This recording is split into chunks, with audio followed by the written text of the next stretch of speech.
बहुत समय पहले की बात है। मध्य प्रदेश के एक छोटे से गांव देवपुर में दो भाई रहते थे, अजय और नितिन। दोनों एक ही मां की संतान थे, लेकिन उनके स्वभाव में दिन और रात का फर्क था। अजय बड़ा भाई था, तेज, चालाक, थोड़ा लालची और बहुत महत्वाकांक्षी। उसे हमेशा जल्दी अमीर बनने की चाह रहती थी। वहीं नितिन छोटा था, शांत स्वभाव का, मेहनती, ईमानदार और बहुत ही सहनशील। उनके पिता हरिराम जी गांव के एक सीधे साधे किसान थे। उन्होंने अपने खेत खलिहान और पुरखों की जमीन बड़ी मेहनत से संभाली थी, लेकिन दुर्भाग्यवश एक रात अचानक हार्ट अटैक से उनका निधन हो गया। उस समय नितिन केवल 17 साल का था और अजय 23 साल का। हरिराम जी के गुजरने के बाद दोनों भाइयों के सामने जिम्मेदारियों का पहाड़ टूट पड़ा। मां कमला देवी हर रोज भगवान से प्रार्थना करती थीं कि दोनों बेटे मिलकर काम करें और एक दूसरे का सहारा बने, लेकिन किस्मत को कुछ और ही मंजूर था। अजय ने तुरंत पिता की जमीन बेचने की बात उठाई। नितिन घबरा गया और बोला, भैया, ये आप क्या कह रहे हैं? हम भला पिताजी की उस जमीन को कैसे बेच सकते हैं? यह हमारे पूर्वजों का आशीर्वाद है, और भला आशीर्वाद कोई बेचता है क्या? तू नहीं समझेगा छोटे। तुझे क्या लगता है गांव में इस छोटे से खेत से क्या होगा? अगर हम इस गांव में रहे तो गरीबी ही हमारा मुकद्दर बन जाएगी। मैं तो कहता हूं तू भी मेरे साथ शहर चल, कोई बड़ा काम करेंगे, मैं बिजनेस करूंगा और तुझे भी किसी अच्छे काम में लगा दूंगा। गांव का घर, खेत सब बेच देते हैं। नहीं भैया, मैं आपके साथ शहर नहीं आ सकता। इस गांव से, यहाँ की मिट्टी से मेरी बहुत सारी यादें जुड़ी हैं। मैं इन्हें छोड़कर कहीं नहीं जाऊंगा। नितिन को बहुत बुरा लगा। वह खेतों से बहुत जुड़ा हुआ था। उसके लिए वह मिट्टी माँ के आंचल जैसी थी, लेकिन वह विरोध नहीं कर पाया। माँ के आंसू देखकर उसने चुपचाप सिर झुका लिया। अजय ने पिता की आधी जमीन बेच दी और शहर चला गया। नितिन गांव में ही रह गया। जो जमीन बची वहीं उसका संसार बन गई। उसने बैल जोते, खेत जोते, सब्जी उगाई और माँ का ख्याल रखा। शहर में अजय ने पिता की दौलत से व्यापार शुरू किया। शुरुआत में उसने खूब पैसा कमाया। पार्टी, शोहरत, गाड़ियां, शहर की चमक दमक में वह पूरी तरह डूब गया। अजय शहर में रियल एस्टेट डीलिंग और प्रॉपर्टी कमीशन का काम करने लगा था। पिता की जमीन बेचकर मिले पैसों से उसने यह काम शुरू किया। शुरुआत में हर सौदा मुनाफे का रहा और यही मुनाफा उसके घमंड की पहली सीढ़ी बन गया।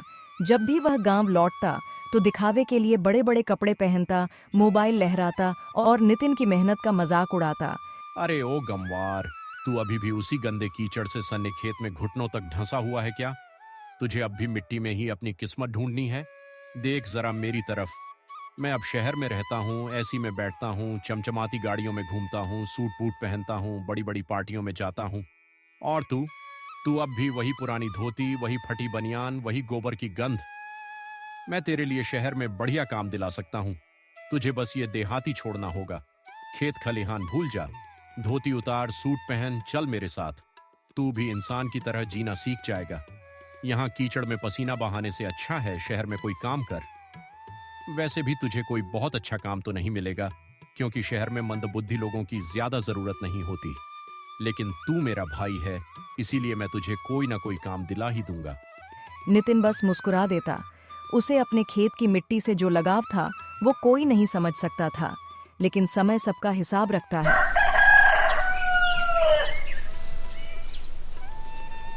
शहर की चकाचौंध ने अजय को पूरी तरह बदल दिया था। वह अब वही पुराना गांव का लड़का नहीं रहा था जो कभी पिता की छड़ी से डरकर खेतों में हल जोतता था। हर 3 महीने में अजय गांव आता, बड़ी गाड़ी में, चमकते कपड़ों में, सुगंधित परफ्यूम की खुशबू में लिपटा हुआ। वह माँ से मिलकर 2 दिन रुकता और फिर नितिन का मजाक उड़ाता। नितिन ने जो आधी जमीन बचाई थी उसी पर मेहनत शुरू की। खेतों में फसलें उगाईं, गाय भैंस पाली। वह दिन भर काम करता, रात में किताबें पढ़ता और धीरे धीरे गांव वालों के बीच उसकी इज्जत बढ़ती गई। जब अजय शहर से खूब कमाई करके गांव लौटा तो उसका रुतबा देखने लायक था। 4 आदमी पीछे पीछे, चमचमाती बाइक, महंगे कपड़े और हर वाक्य में घमंड। गांव में उसके वापस आने की खबर जैसे ही फैली, रिश्तेदार और परिचित उसे अपने अपने घर बुलाने लगे। हर कोई चाहता था कि उसकी बेटी अजय की पत्नी बने। आखिरकार सरपंच हरदेव चौधरी की नजर उस पर पड़ी।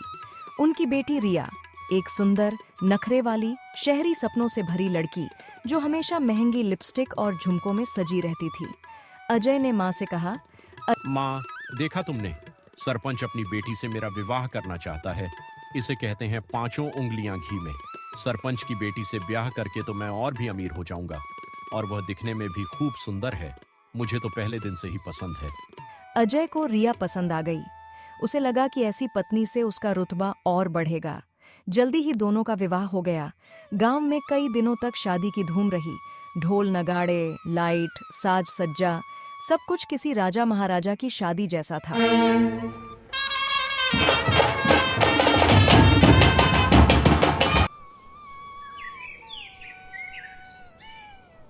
उधर नितिन चुपचाप अपने खेत में जुटा रहा। उसकी नजरें आसमान पर नहीं, धरती पर टिकी थीं। माँ कमला देवी अब बूढ़ी हो चली थीं, लेकिन नितिन की देखभाल ने उन्हें कभी अकेलापन महसूस नहीं किया। कुछ ही महीनों बाद नितिन ने भी विवाह कर लिया। उसकी पत्नी थी लाली, गांव के एक गरीब मजदूर की बेटी, जिसकी माँ का वर्षों पहले निधन हो गया था। लाली ज्यादा पढ़ी लिखी नहीं थी, लेकिन उसमें आत्मसम्मान, ममता और परिश्रम की सच्ची चमक थी। शादी के बाद लाली और नितिन का जीवन साधारण था, पर संतोष से भर। सुबह जल्दी उठकर खेत जाना,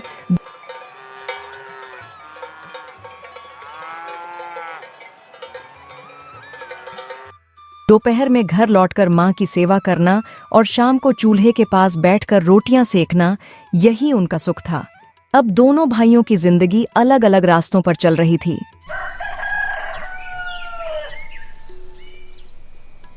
उधर शहर में अजय का रियल एस्टेट और प्रॉपर्टी डीलिंग का काम धीरे धीरे घाटे में जाने लगा। जिस पार्टनर पर उसने आंख बंद करके भरोसा किया था, वही फर्जी कागजों और धोखाधड़ी में निकला। बैंक का कर्ज चुकता नहीं हो पाया। ऊपर से रिया हर रोज नई नई डिमांड करने लगी। देखो जी, मुझे नए गहने चाहिए। इतने सालों से वही 2 सेट पहनकर बोर हो गई हूँ। सब लोग हंसते हैं कि तुम्हारी बीवी हर फंक्शन में वही झुमके पहनकर आ जाती है। और सुनो, इस हफ्ते पार्लर भी जाना है। बाल कटवाने हैं, फेशियल करवाना है। शादी का सीजन है, अच्छा दिखना तो बनता है ना। अरे हाँ, माँ के घर अगले महीने शादी है। 4 दिन का फंक्शन है। मुझे कम से कम 3 नए ड्रेस चाहिए। एक मेहंदी के लिए, एक संगीत के लिए और एक शादी के दिन। और नई चप्पल भी, पिछली वाली टूट गई है। जरा मेरी भी सुन लो। पिछले 3 महीने से कोई प्रॉपर्टी डील फाइनल नहीं हो रही। कर्ज बढ़ता जा रहा है, ग्राहक आते हैं और बिना बात के लौट जाते हैं। नई साइट में पैसा लगाने के लिए पैसे नहीं हैं, और तुम हो कि बस मांग पर मांग किए जा रही हो। हर रोज ये सोचकर निकलता हूं कि आज कुछ होगा, कोई डील होगी, कुछ कमाई होगी। लेकिन जब शाम को खाली हाथ लौटता हूं तो तुम्हारी ये गहने, पार्लर और कपड़ों की बातें मेरे दिल को चीर देती हैं। मैं चाहता हूं कि तुम्हें सब कुछ दूं, लेकिन इस वक्त मेरी हालत ही ऐसी नहीं है। थोड़ा सा दो, थोड़ा सब्र करो। जब वक्त बदलेगा तो मैं खुद तुम्हारे लिए सोने का हार लेकर आऊंगा। मुझे ये सब नहीं जानना। तुम भूलो मत, मैं सरपंच की बेटी हूँ। मेरे पिता ने मेरी हर ख्वाहिश पूरी की है। अगर मुझे पता होता कि तुम कंगाल होने वाले हो तो मैं तुमसे कभी शादी ही नहीं करती। मेरे लिए बहुत अच्छे रिश्ते आए थे। रिया घर के किसी काम में हाथ तक नहीं लगाती थी। खाना नौकर बनाता, कपड़े धो भी ले जाता। जब पैसे थे तो सब ठीक था, लेकिन जैसे जैसे नुकसान बढ़ा, नौकर भी एक एक करके चले गए। फिर वो दिन भी आया जब बैंक ने अजय का ऑफिस सील कर दिया, गाड़ी जब्त हो गई और मकान नीलाम कर दिया गया। अजय और रिया सड़क पर आ गए। रिया की सूरत से अब सारा श्रृंगार उतर चुका था।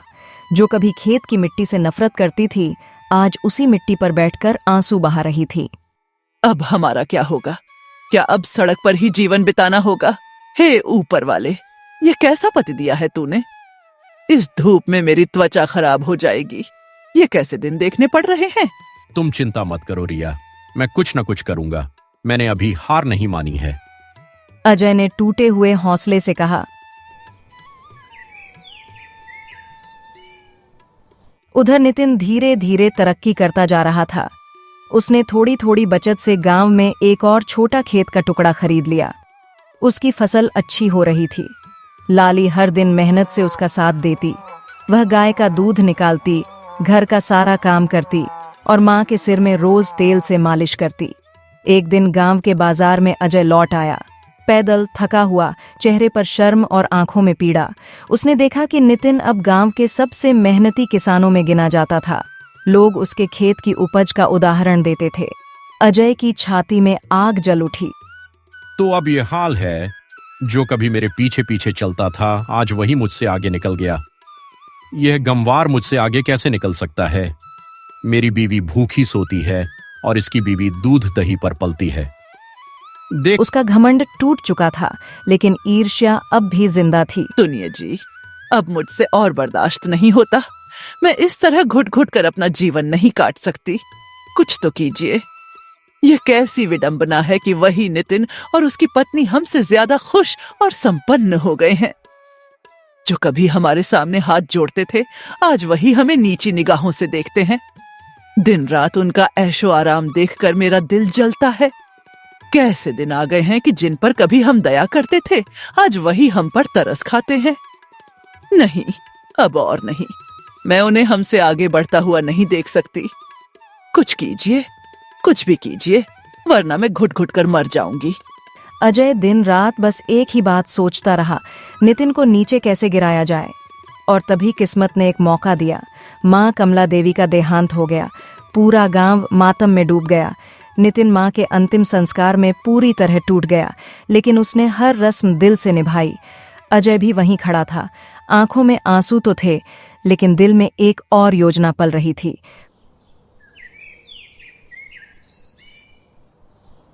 कुछ दिनों बाद अजय तहसील कार्यालय पहुंचा। वहां एक असरदार दलाल से मिला। उस दलाल का नाम था मक्खन लाल। चालाक, लालची और पैसे के लिए कुछ भी करने वाला। अजय ने जाली दस्तावेज बनवाए।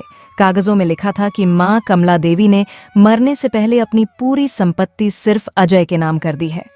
दस्तावेज पूरी तरह नकली थे, लेकिन दिखने में पूरी तरह असली।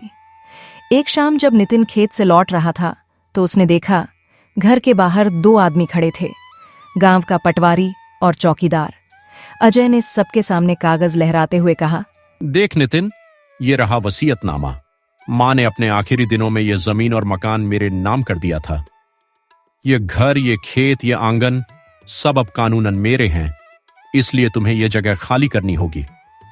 भैया, ये तू क्या कह रहा है? माँ ने कभी ऐसा कुछ नहीं कहा था। उन्होंने तो हमेशा बराबर हक की बात की थी। तू जानता है माँ मुझे कितना प्यार करती थी।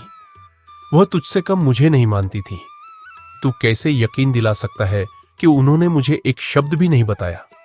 कानून भावनाएं नहीं देखता नितिन, वो सबूत देखता है, और मेरे पास सबूत है। सरकारी मोहर है, गवाहों के दस्तखत हैं। तुझे जो करना है कर ले, पर सच्चाई यही है, अब ये सब मेरा है। भैया, क्या इतना सब कुछ काफी नहीं था? शहर जाने के लिए तुमने पिताजी की आधी जमीन पहले ही बेच दी। मैं तो बस माँ की यादों में जी रहा हूं। इस मिट्टी में माँ की हंसी गूंजती है। क्या ये भी छीन लेगा तू? नितिन चुपचाप अपनी पत्नी लाली और एक जोड़ी कपड़ों के साथ घर छोड़कर चला गया। वह गांव के दूर कोने में उसी पुराने टूटे फूटे खेत में जा बसा। वही खेत जिसे उसने अपनी मेहनत से सींचा था, जहां एक छोटी सी झोपड़ी थी, एक गाय थी और ढेर सारी उम्मीदें। नितिन ने लाली से कहा, तुम चिंता मत करो, हम फिर से मेहनत करेंगे। अजय ने मुझसे मेरी जमीन छीन ली है, लेकिन मेरा नसीब नहीं छीन सकता। दुख इस बात का है कि मेरे अपने भाई ने मुझे धोखा दिया, लेकिन मैं फिर खड़ा होऊंगा। मुझे आप पर पूरा भरोसा है। यह झोपड़ी छोटी है, लेकिन आपका मन बहुत बड़ा है। मेरे लिए यही काफी है कि मेरा पति ईमानदार और अच्छा इंसान है। इस मुश्किल वक्त में मैं आपके साथ हूँ। हम इस बुरे समय को भी मुस्कुराकर पार कर लेंगे। नितिन फिर से खड़ा हुआ। उसने दोगुनी मेहनत शुरू की। लाली ने पूरी श्रद्धा और विश्वास के साथ उसका साथ दिया, लेकिन अजय एक बात भूल गया था। धोखे की नींव पर खड़ी कोई भी इमारत ज्यादा दिन नहीं टिकती। जिस दलाल मक्खन लाल से उसने वसीयत बनवाई थी, उसे कहा था, पेपर बना दे, बाकी पैसे बाद में दे दूंगा। काम होने के बाद जब मक्खन लाल ने पैसे मांगे तो अजय टाल मटोल करने लगा। अभी पैसे नहीं है, थोड़ा वक्त दे, मैं कहीं भागा नहीं जा रहा, बाद में ले लेना। अजय, 2 महीने हो चुके हैं। मैं जानता हूं तेरे पास पैसे हैं। तू बहाना क्यों बना रहा है? मेरे पैसे दे दे अजय। और वैसे भी तुझ जैसे इंसान पर भरोसा करना मुश्किल है। तूने अपने सगे भाई को नहीं छोड़ा तो मैं क्या चीज हूं? चुपचाप आज शाम तक मेरे पैसे वापस दे देना। इसी में तेरी भलाई है। धमकी देता है मुझे। तेरे जैसे बहुत देखे हैं मैंने। तू ही क्या उखाड़ लेगा मेरा?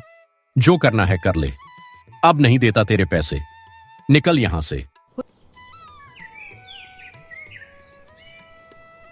कुछ दिनों बाद गांव की चौपाल में पंचों की सभा बुलाई गई, क्योंकि गांव में जमीन और वसीयत को लेकर कई सवाल उठने लगे थे। अजय सबसे पहले चौपाल पहुंचा, अपने झूठ को सच का जामा पहनाने के लिए। चेहरे पर बनावटी आत्मविश्वास, सीने में घमंड। वह सोच रहा था, आज सब मेरे पक्ष में होगा। लेकिन तभी चौपाल में एक आवाज गूंजी। रुको। मक्खनलाल वहां आ पहुंचा।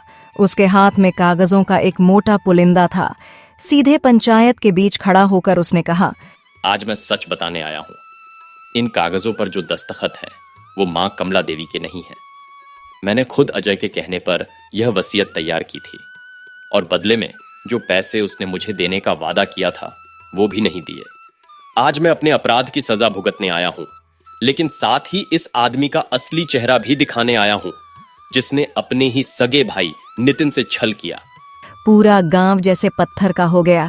अजय की बोलती बंद, चेहरा पीला पड़ गया, आंखों में आंसू भर आए, लेकिन शर्म से नहीं, डर से।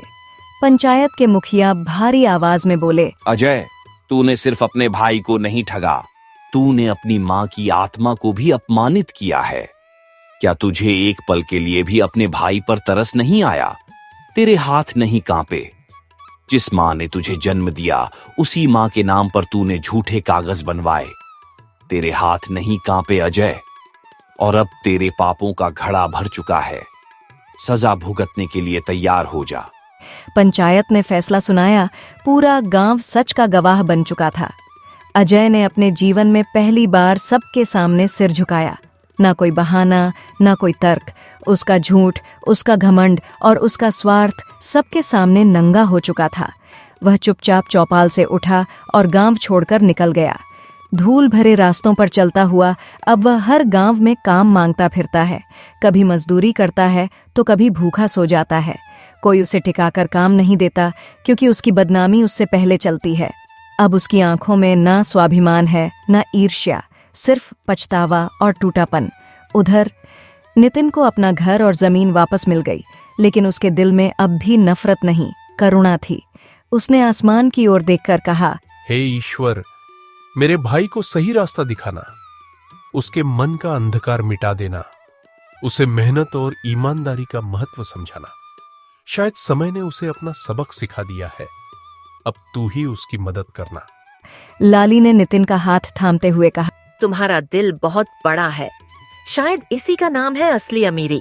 मुझे गर्व है कि मैं तुम्हारी पत्नी हूँ। कहानी का अंतिम संदेश, जो दूसरों को धोखा देता है, समय उसे ऐसा धोता है कि पहचान तक मिट जाती है। और जो सहन करता है, मेहनत करता है, ईमानदारी से जीता है, वह एक दिन समय के ताज पर राज करता है। आपको क्या लगता है, कौन सा किरदार सबसे ज्यादा प्रभावशाली था? कमेंट में जरूर बताइए।